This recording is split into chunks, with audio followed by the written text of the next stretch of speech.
신문 읽어주는 남자입니다. 국민의힘의 한동훈 대표가 후쿠시마 오염수 방류가 1년이 됐는데 민주당에서 제기한 일종의 괴담 중에 무엇 하나 현실화되는 게 있느냐라며 목소리를 높였습니다. 가짜뉴스 유포와 괴담 살포에 민주당이 역할을 했다는 겁니다. 이에 대한 민주당 반박 뭘까요? 잠시 후에 전해드리겠습니다. 오늘 조간신문 4가지 키워드 준비되어 있습니다. 함께 보시죠. 먼저 첫 번째 키워드부터 보겠습니다. 첫 번째 키워드는 뭘까요? 바로 이겁니다. 참사. 중앙일보가 오늘 이면에 쓰고 있는 기사입니다. 어떤 기사일지 살펴보겠습니다. 순식간에 퍼진 검은 연기, 출구를 못 찾고 복도 계단에서 숨졌다. 어젯밤 늦은 시각 부천의 한 호텔에서 화재가 발생해서 최소 19명의 사상자를 냈습니다. 사망자도 꽤 많이 나왔습니다. 무엇이 문제였는지, 원인이었는지 현장에 나가 있는 기자 잠시 후에 연결해서 소식 전해드리겠습니다. 스프링쿨러가 없는 호텔이라 피해가 더 커졌다라는 분석도 있습니다. 잠시 후에 이야기 나눠보죠. 이어서 두 번째 키워드입니다. 두 번째 키워드는 뭘까요? 난제. 동아일보가 오늘 신문에 썼습니다. 난제, 굉장히 어려운 문제라는 뜻이죠. 함께 보시겠습니다.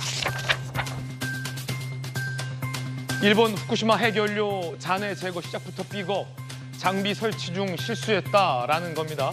일본 후쿠시마 제1원자력발전소 운영사인 도쿄전력이 녹아내린 핵연료 잔해를 꺼내는 작업을 시작하려다가 연기가 됐습니다. 장비 설치 중에 오류가 있었다라는 겁니다.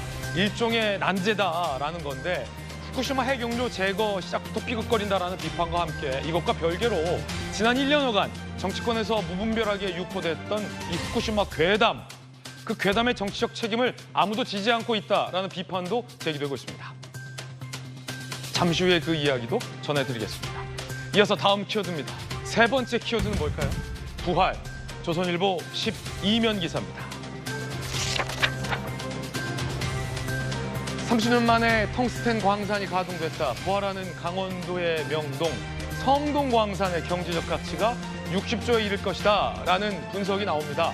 값싼 중국산 텅스텐이 밀려서 폐광했었는데 반도체 필수 재료로 가격이 치솟자 이게 다시 문을 열게 된 겁니다.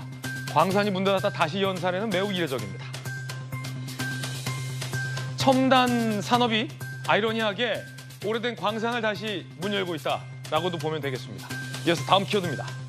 네 번째 키워드는 태풍, 한국 경제 일면입니다. 수도권 대형 저축은행도 구조조정 태풍, 금감원이 부실 비율 상승 5곳을 긴급 조사했습니다. 경영 실태를 점검한 건데 자산 처분, 증자 등 강제 조치가 가능할 것이라 업계의 파장이 매우 클 것으로 보입니다.